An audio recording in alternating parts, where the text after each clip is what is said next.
Veg fried rice చేసుకుందామా. కరివేపాకు, capsicum, beans, టమాటా, ఉల్లి ఆకు, క్యాబేజీ, క్యారెట్, ఉల్లిపాయ, పచ్చిమిర్చి. పొయ్యి మీద గిన్నె పెట్టుకొని కొంచెం నెయ్యి, నూనె వేసి వేడి చేశాను.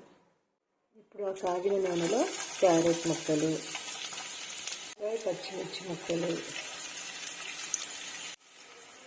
క్యాప్సికమ్ ముక్కలు, బీన్స్ ముక్కలు,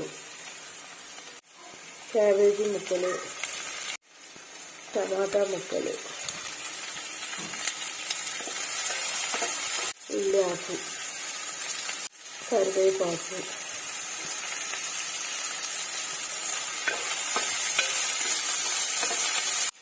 కొంచెం ఉప్పు సరిపడా, అల్లం వెల్లుల్లి పేస్ట్, వీటిలోనే కొంచెం సాజీరా వేసి వండి చల్లారబెట్టుకున్న అన్నం వేసి బాగా కలుపుకోవాలి. ఈ అన్నంలో కొంచెం మిరియాల పొడి,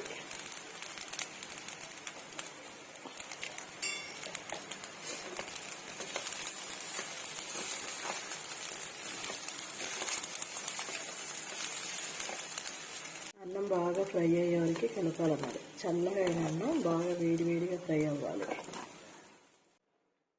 చివరిగా కొత్తిమీర వేసి ఫినిష్ టచ్. అంతే, వెజ్ ఫ్రైడ్ రైస్ రెడీ.